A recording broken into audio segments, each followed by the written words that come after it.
श्रीराम जय राम जय जय राम. श्री सद्गुरु ब्रह्मचैतन्य गोंदवलेकर महाराजांचे प्रवचन. 11 जून. सुख दुःख मनावर अवलंबून आहे.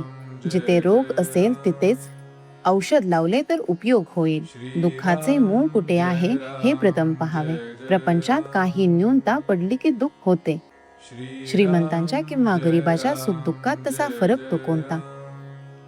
एखाद्याजवळ पैसा पुष्कळ आहे परंतु मूलबाळ नाही म्हणून तो दुःखी असतो, तर दुसऱ्याला संतती आहे पण पैसा नाही म्हणून तो कष्टी होतो. तिसऱ्याला संतती संपत्ती वगैरे सर्व आहे परंतु पोटदुखीच्या विकाराने तो बेजार आहे. एकंदरीत सुख दुःखे कोणालाही सुटली नाहीत.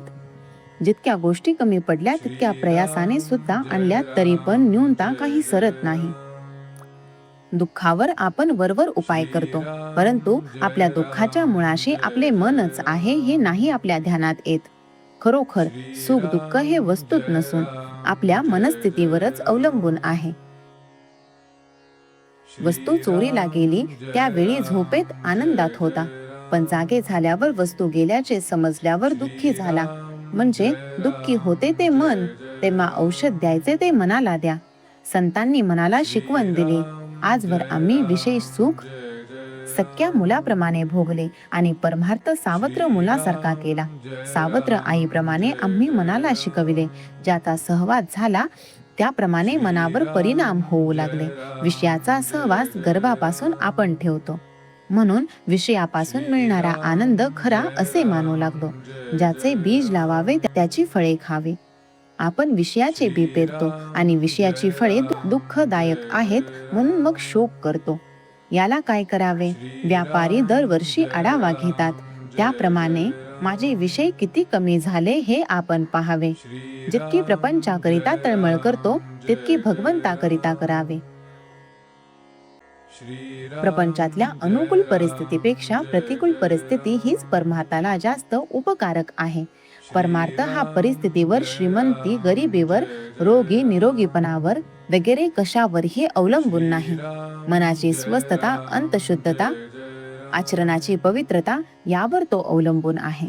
प्रपंचातल्या सोयी आणि गैरसोयी या दोन्ही परमार्थाच्या आड येतात. आपण रस्त्यातून चाललो असताना एखादे अत्तराचे दुकान पाहून थांबलो काय किंवा मिरच्यांचे दुकान पाहून थांबलो काय? रस्ता चालण्याच्या दृष्टीने दोन्ही घातकच ठरतात. प्रपंच मुळात चांगलाही नाही आणि वाईटही नाही. आपण आपली आसक्ती त्यात कालवतो म्हणून आपल्याला तो सुख दुःख देतो. ही आसक्ती काढणे याचेच नाव परमार्थ होय. त्याच गोष्टी आसक्ती सोडून करणे याचे नाव परमार्थ. श्रीराम जय राम जय जय राम. श्रीराम जय राम जय जय राम. श्रीराम जय राम जय जय राम. श्रीराम जय राम जय जय राम. श्रीराम जय राम जय जय राम. श्रीराम जय राम जय जय राम.